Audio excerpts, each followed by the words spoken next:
De los diferentes abordajes sobre la discursividad de Fidel Castro, quiero centrarme aquí en una dimensión poco estudiada sobre su discurso y que se observa en dos momentos trascendentes para la historia de la revolución.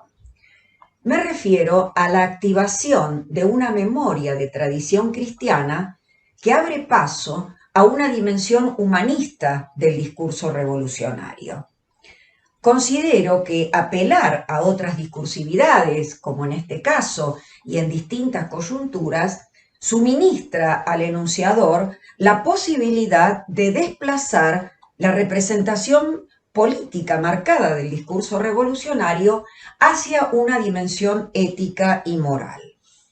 Esto es observable tanto en la etapa fundacional, comprendida entre los años 1959 y 1962, en la que era necesario expandir el piso receptivo y el horizonte de expectativa popular, como en la etapa postsoviética, cuando la revolución parecía fracasar. En ambas coyunturas, la dimensión cristiana que se activa intenta y permite sostener el espíritu revolucionario. Comprender esta interdiscursividad implica reconocer la relación dialéctica entre lo social y el hecho discursivo, lo que permite revelar el funcionamiento de dicho proceso. Por ello, en primer lugar, consideramos la educación jesuítica de Fidel Castro desde la infancia hasta su juventud como fuente de conocimiento y de objetos discursivos que serán apropiados por el enunciador.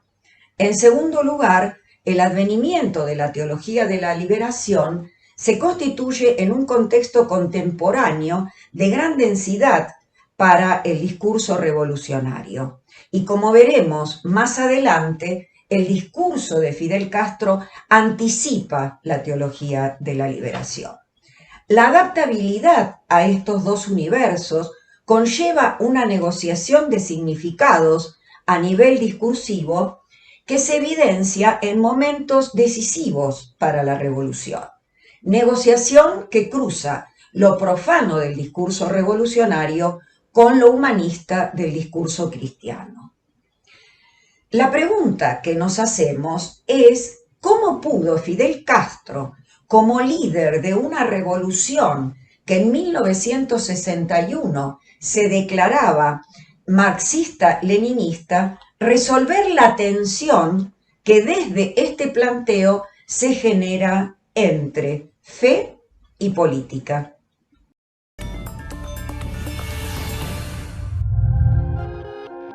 Fidel Castro fue bautizado y criado como católico. Estudió en colegios jesuitas para las élites y participó en movimientos como la Juventud Estudiantil Cristiana, pero en su vida adulta no era practicante y llegó a expresar que no era creyente. En los primeros años de la Revolución Cubana expropió la educación y todos los colegios católicos pasaron al Estado. Expulsó a cerca de 150 sacerdotes y muchos otros se auxiliaron por ser considerados conspiradores contra la revolución.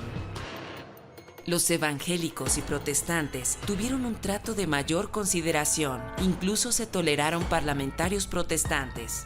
Fidel Castro y el Che Guevara influyeron en varias generaciones de activistas y luchadores sociales latinoamericanos. Muchos católicos entre los años 60 y 70 del siglo pasado siguieron sus métodos guerrilleros y mística revolucionaria. El nacionalismo, antiimperialismo y posteriormente las posturas socialistas tuvieron influencia en los teólogos de la corriente de la teología de la liberación latinoamericana. Esta reflexión sobre el cristianismo y la revolución fue recogida por el dominico brasileño Frei Beto en el libro titulado Fidel y la religión, en mayo de 1985.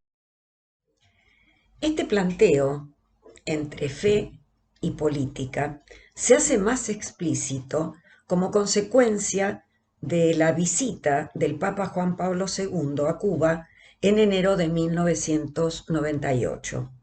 A pesar de que varios años antes, en 1985, Fidel Castro había mantenido un diálogo casi inesperado para muchos con el fraile dominico brasileño conocido como Frei Beto. Es a partir de estos dos acontecimientos que se problematiza de manera explícita la relación entre la Iglesia y el discurso revolucionario. Teniendo en cuenta la tensión que provocaba la introducción teórica del ateísmo científico como consecuencia de las nuevas relaciones de Cuba con la Unión Soviética, por un lado, y por otro lado, la memoria cristiana que se activa en el discurso, como acabo de mencionar. Su formación jesuita como que le dio un carácter. En verdad los jesuitas dan ese carácter. Y él pues hizo su bachillerato con los jesuitas y creo que eso le marcó. Era un hombre disciplinado, llevaba a cabo lo que se proponía, era terco, mejor, era paciente en el lograr los objetivos. Eso viene de una formación que logró en su extrema juventud. La Revolución Cubana en el primer momento tuvo la oposición de la Iglesia Católica y hubo un enfrentamiento. Pero la Iglesia, una vez ya estabilizado el proceso, a partir del 61, 62, se da cuenta que está en el país para mucho tiempo. Y la Iglesia también empieza entonces a intentar un diálogo con la Revolución. Y la Revolución también. Y en este punto, Fidel Castro no es un dogmático, sino es un pragmático, y tiende puentes, y los puentes de los dos lados, y mejora muchísima la situación. Claro, con el surgimiento justamente de la teología de la liberación, la cosa cambia, porque ya hay una teoría que justifica ese entendimiento.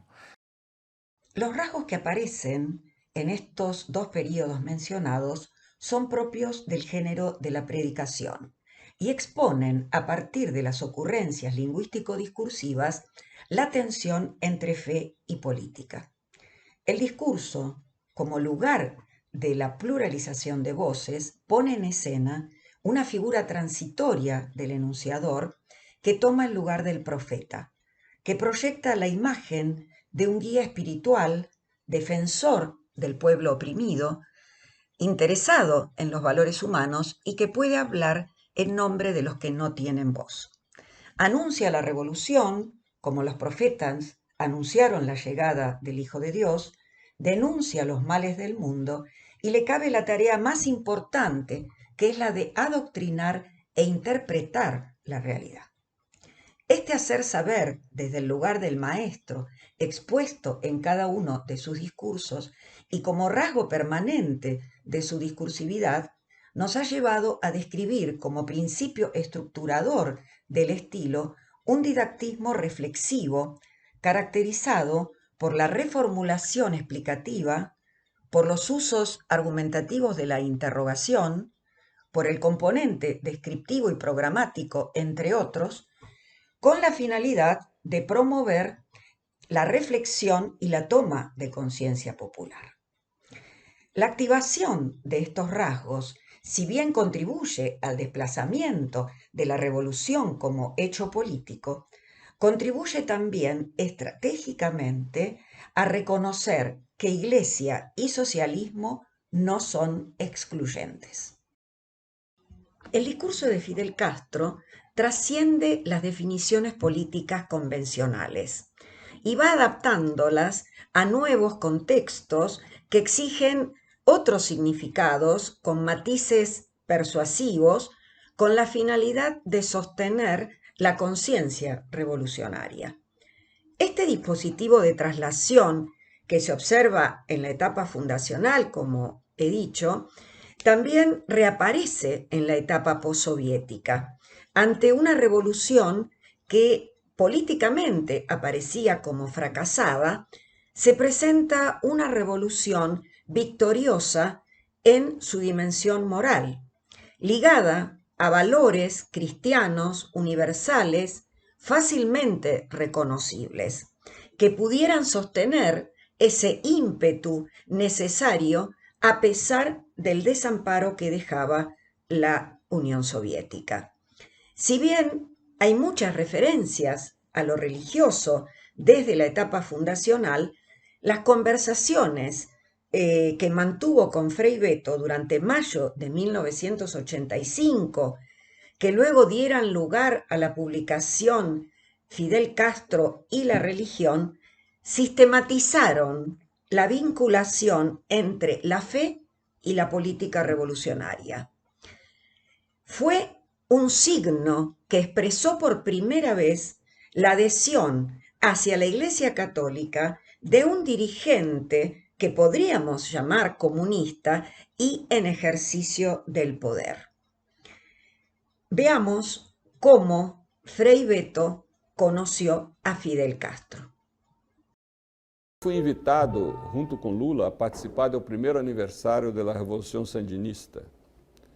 E quando cheguei aí, em 19 de julho de 80, estava Fidel. E por la manhã, Lula e eu fomos a la praça e miramos a Fidel como assim, uns 10 metros de nós outros, e já quedamos satisfeitos. Bueno, mirei Fidel com meus olhos. E por la tarde houve uma recepção em um antigo country club de Manágua, e estava Fidel. Queríamos saludá-lo, mas ha sido impossível, porque parecia assim um vaso de miel com hormigas, né, que assaltavam esse vaso aí. Toda a gente queria chegar a Fidel e sacar foto e tomar um autógrafo, não sei que coisa. Bueno, eu e Lula nós quedamos aí. Pero por a noite, o padre de Escoto, que era o ministro de Relações Exteriores de Nicarágua, pediu que quedássemos em hotel, que ia nos recorrer para uma cena.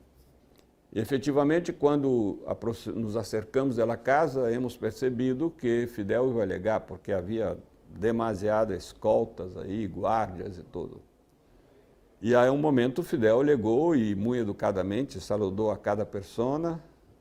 Bueno, já quedamos satisfeitos, mirando la mano, bueno, hemos saludado o comandante.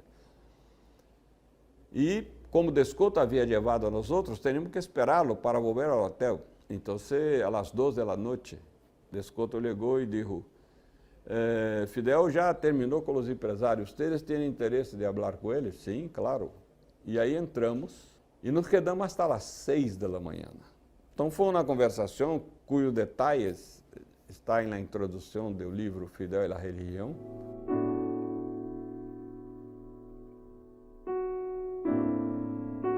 E a partir dessa conversação, ele me invitou a vir a Cuba para ajudar em esse acercamento entre Igreja Católica e governo cubano, que era a relação naquele momento, mais de 10 anos, permaneceu muito tensa. Frei Betto coincide con Enrique Dussel en que los casi 11 años de educación jesuítica que recibió Fidel Castro desde la niñez hasta la adolescencia fueron cruciales en su formación política posterior. Por eso ambos pensadores sostienen que no es suficiente para estudiar a Fidel Castro establecer paralelos con Martí o con Marx, sino que también es importante estudiar la estructura de poder de los jesuitas. En esas conversaciones con Frei Betto queda expuesto la fe, quedan expuestas la fe religiosa y también la fe revolucionaria y la no contradicción entre ambas. Fidel Castro da testimonio en parte de estas charlas, da testimonio sobre el acompañamiento religioso que tuvo el ejército rebelde durante casi esos 2 años que duró el derrotero por Sierra Maestra del capellán Guillermo Sardiñas, que fue el espíritu, que fue el que sostuvo el espíritu religioso del ejército en esos momentos. También Fidel Castro, y esto es algo que me ha llamado la atención, por eso me gustaría leer textualmente esta declaración de Fidel a Frei Betto. Fidel Castro habla de la familiaridad del nombre de Jesucristo en toda su vida de niñez y de juventud.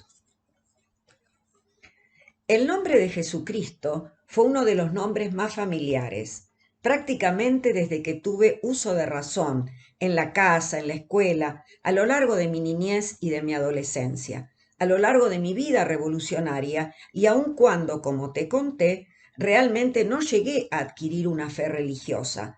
Más bien, todo mi esfuerzo, mi atención, mi vida se consagró al desarrollo de una fe política a la que llegué por mis propias convicciones.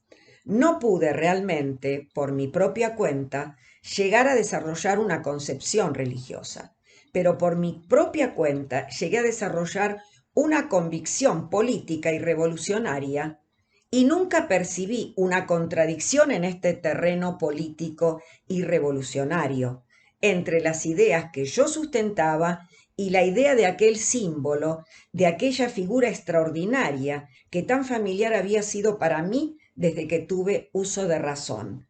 Y más bien proyecté mi atención hacia los aspectos revolucionarios de la doctrina cristiana y del pensamiento de Cristo.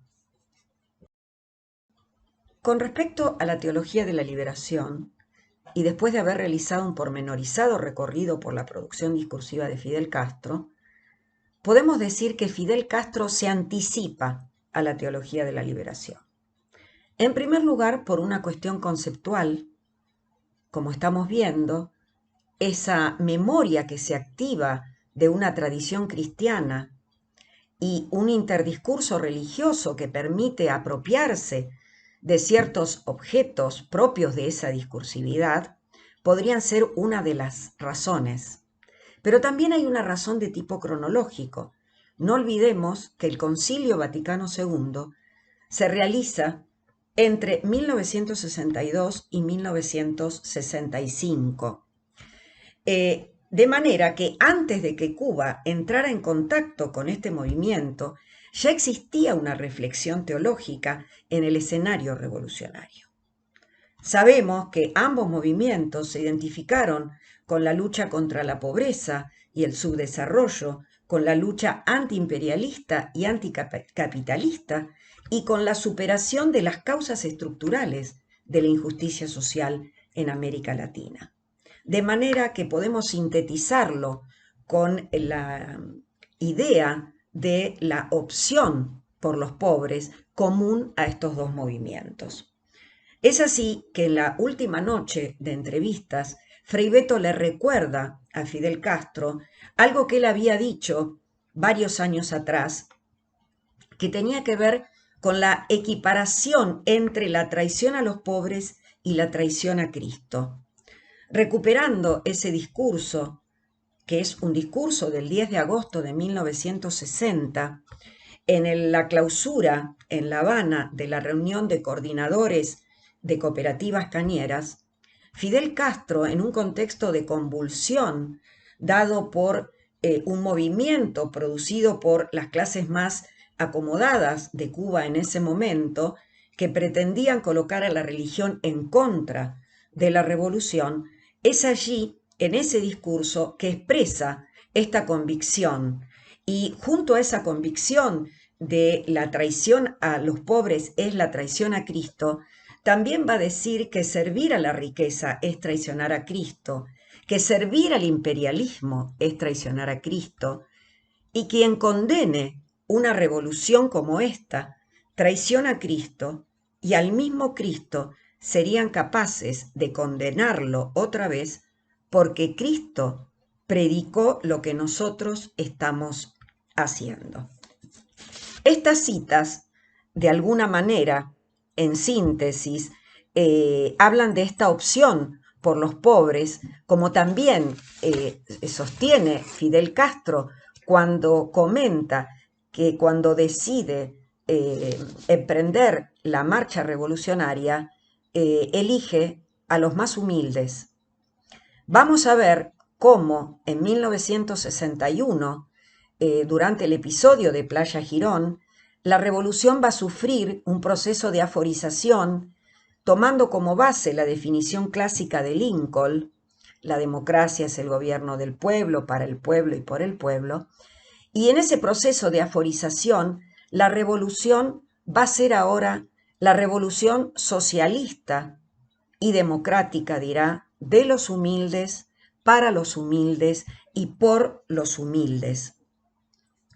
Fidel, de esta manera, supo reconocer en el pueblo este espíritu religioso, esta fe del pueblo, y adecua el discurso revolucionario a esta liturgia nueva, revolucionaria, para desplazar esa dimensión tan marcada políticamente, que tal vez en los primeros momentos no era eficaz argumentativamente. Otro paralelismo que también se realiza y que tiene que ver con esta teología de la liberación es el concepto de solidaridad. El concepto de solidaridad socialista se emparenta, va a decir Fidel Castro, con el concepto de el amor al prójimo. Y también otro de los conceptos claves va a ser el concepto del sacrificio y el concepto de mártir, tal como también lo entiende la revolución y tal como la revolución dirá, como aquellos primeros cristianos lo han sufrido. Las referencias a Cristo, como hemos visto, permiten activar durante los 2 primeros años de la revolución rasgos de la predicación en un enunciador que toma el lugar del profeta y proyecta la imagen de un guía espiritual que asume el lugar de un padre y reproduce de esta manera una isotopía del desamparo que viene a conjurar con nuevas definiciones y nuevas designaciones en relación con la revolución. Una de las definiciones más marcada es entender a la revolución, ha sido entender a la revolución como una gran maestra que enseña, dirá en julio de 1959. Dirá también que la revolución ha redimido al hombre olvidado y sin esperanza, o que la revolución vale por lo que significa de esperanza para los que nunca tuvieron esperanza. Esta memoria, que aparece en la etapa fundacional, se activa frente a la inestabilidad que genera la inminente disolución de la Unión Soviética, ya percibida, sobre todo por Raúl Castro, desde la década del 80. Y la revolución se irá visibilizando como una victoria moral frente a una etapa de mayor sacrificio popular, como fue el llamado período especial. La necesidad de reforzar la fe revolucionaria también hizo foco en la infancia. La escuela, entre otras instituciones, a través de los textos escolares, contribuyó a la construcción de la identidad revolucionaria en edad temprana. ¿Cómo se construyó esa identidad o esa representación de la revolución entre lo sacro y lo profano del discurso revolucionario?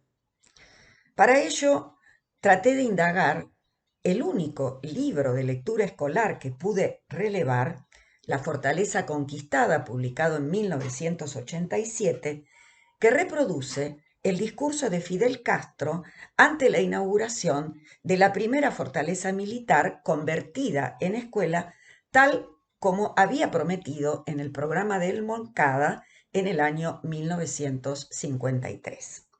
El libro reproduce el discurso completo del 14 de septiembre de 1959 destinado a los niños que iniciaban ese ciclo escolar y está ilustrado con dibujos vinculados a la niñez, a la escuela, a la revolución, pero excluye a la familia. antecede a la portada una ilustración de niños, como podemos ver, marchando con expresión de felicidad a pesar de sus condiciones. Algunos se ven descalzos, como el caso del lustrabotas, pero también el libro se cierra con la misma imagen en espejo, pero ya los niños marchando escolarizados con su clásico uniforme escolar de las escuelas cubanas. En el texto, el enunciador menciona las diferentes condiciones de los niños antes de la Revolución, dedicados al trabajo infantil, rodeados por un medio social viciado, como puede verse en la siguiente ilustración, y durante la Revolución, dedicados al estudio y a la distracción. A los fines del tema que estamos tratando, en la siguiente ilustración se observa de manera diferente el límite entre el pasado y el presente de los niños cubanos en relación con el cambio de sus condiciones de vida. El lector atento reconocerá en el humo del fusil que separa los dos planos disonantes de la ilustración el lugar de la acción liberadora de la revolución, que se activa por medio de la transferencia semántica que reproduce la metonimia. El pasado batistiano, representado por el tópico del villano, señalando el trabajo infantil como camino, y el presente con el niño sosteniendo un cuaderno y mirando hacia un porvenir ilustrado. Lo peculiar de esta composición está dado por la imagen que aparece en el fondo de la escena, reconocible como la imagen del Cristo peregrino, cuyo anclaje lleva al observador a homologar al jefe revolucionario y a la revolución con Cristo. Esta vez, en un discurso destinado a los niños o a la lectura escolar y afianzar los valores humanos de la revolución como un recurso argumental de fácil apropiación a través de los tópicos que subyacen a dicha imagen. Durante la década del 90, el discurso reafirma la dimensión evangélica. Frente a los cuestionamientos sobre la validez de la revolución, Fidel apela a los valores del socialismo en su cruce con los valores cristianos y activa discursos vinculados a esa moral, como podemos ver en algunos tramos de la entrevista realizada en 1993 ante su llegada a Bolivia. Pero la revolución no es cuestión de bienes materiales, más bienes materiales o menos bienes materiales, es cuestión de ideas, es cuestión de principios, es cuestión de valores, la dignidad del país, la independencia del país, la justicia social, la igualdad. Todos esos factores y esos valores a los cuales están tan apegados nuestro pueblo, que resulta muy difícil que renuncien a ellos. De otra forma, ¿cómo tú crees que nuestro país haya podido resistir más de 30 años las amenazas y la hostilidad de Estados Unidos? Que a pesar de ser un país tan pequeño, esa gran nación sabía que el costo de una invasión era tan grande, el precio era tan grande que podía resultar impagable. Te da idea de la unidad y de la fuerza que la revolución es capaz de desplegar en el pueblo y de los valores que una revolución siembra en el corazón del pueblo y que están por encima de los valores materiales, porque fue Cristo, creo, o por lo menos el cristianismo, quien dijo que no solo de pan vive el hombre, no solo de pan viven los pueblos, viven de otros muchos valores que no están dispuestos a sacrificar. Lo que pasa es que en este momento somos la única revolución en el occidente. De todas formas, no creo que estemos más solos que Cristo cuando lo crucificaron en la cruz. A lo largo de la discursividad, he observado cómo el enunciador político se autoasigna el lugar de Cristo en diferentes oportunidades. En este momento me voy a permitir leer un tramo de una intervención del 3 de julio de 1998 en el Palacio de Convenciones de La Habana, en la que Castro decía: En esta reunión se mencionó a Cristo.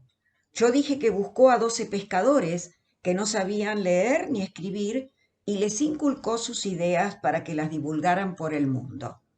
Por su contenido humano y en el seno de un imperio dominante, con sus clases opresoras y explotadas, pronto se convirtieron en la religión de los esclavos, los oprimidos y los pobres de aquella sociedad.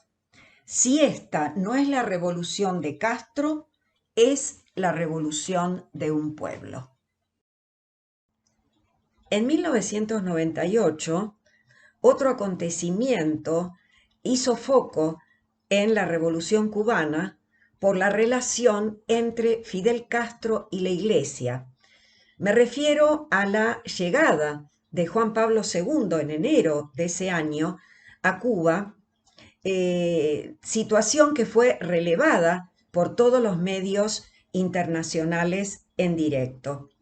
El apodado Ángel Exterminador de Comunismos, como aparecía en la prensa norteamericana, era recibido por un Fidel Castro en una escena no habitual para la Revolución cubana.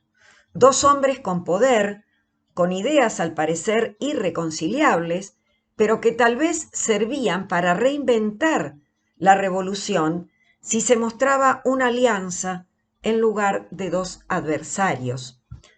La confluencia de valores socialistas con los valores cristianos volvemos a verla nuevamente en el discurso de bienvenida que Fidel Castro le ofrece al Papa. Podemos ofrecerle en Cuba santidad, un pueblo con menos desigualdades, menos ciudadanos sin amparo alguno, menos niños sin escuelas, menos enfermos sin hospitales, más maestros y más médicos por habitantes que cualquier otro país del mundo, un pueblo instruido al que usted puede hablarle con toda la libertad que desea hacerlo. No habrá ningún país mejor preparado para comprender su feliz idea, tal como nosotros la entendemos, y tan parecida a la que nosotros predicamos, de que la distribución equitativa de las riquezas y la solidaridad entre los hombres y los pueblos deben ser globalizadas. Bienvenido a Cuba. Una asimilación entre revolución y cristianismo, a partir de la figura de los mártires y de algunas citas bíblicas, se pueden apreciar en el discurso de despedida de Fidel Castro al Papa Juan Pablo II, que marcan una vez más la influencia de esa memoria religiosa. Preferiremos 1000 veces la muerte antes que renunciar a nuestras convicciones.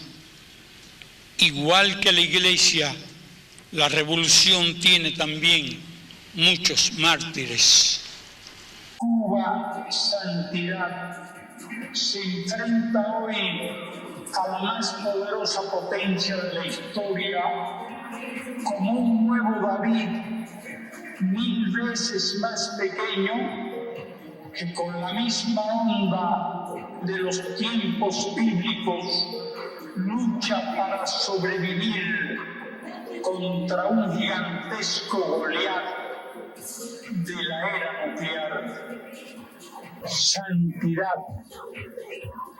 Cuantas veces escucho o leo las calumnias contra mi patria y mi pueblo, urdidas por aquellos que no adoran otro Dios que el oro, recuerdo siempre a los cristianos de la antigua Roma, tan atrozmente calumniados como ya expresé el día de su llegada. La síntesis del carácter humanista y evangélico del discurso revolucionario podemos encontrarlo en ciertas definiciones sobre la revolución que Fidel Castro va a realizar en un discurso emblemático, casi uno de sus últimos discursos, del 1 de mayo de 2000, en el que la construcción de la revolución apela al mundo de valores por sobre el mundo de la política dura. Revolución es sentido del momento histórico.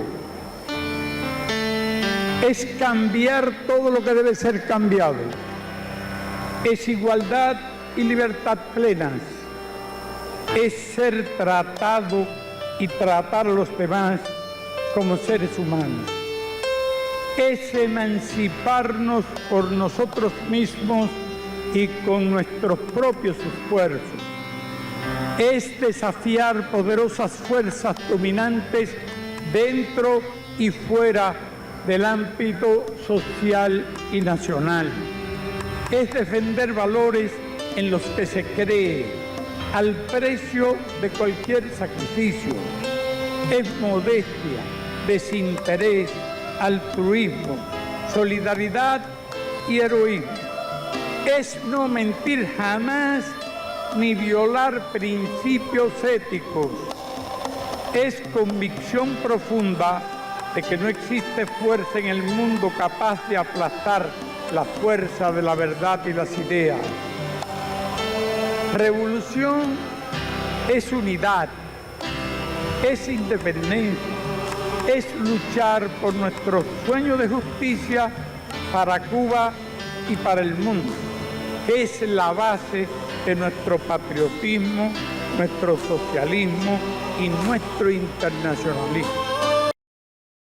Vamos a cerrar este abordaje que solamente ha tomado algunos de los aspectos de esta dimensión discursiva poco estudiada del discurso de Fidel Castro, con las palabras de Frei Betto frente a la noticia de la muerte de Fidel Castro.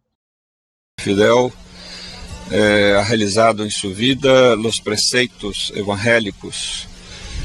Jesus, quando lhe perguntam quem haverá de salvar-se, ele diz: eu tuve hambre e me ha dado de comer, eu tuve sede e me ha dado de beber, eu estuve enfermo e me ha dado saúde, eu estuve bajo la opresión y me ha dado libertad. Fidel hizo todo isso por um pueblo, o pueblo de Cuba, e não solamente por el pueblo de Cuba, porque Fidel era uma referência mundial.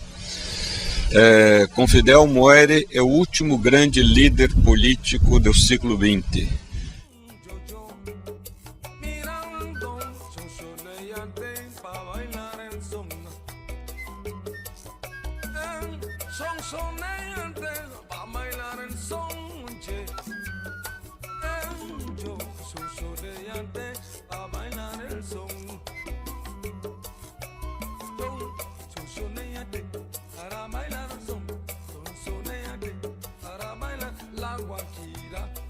Son sonillas.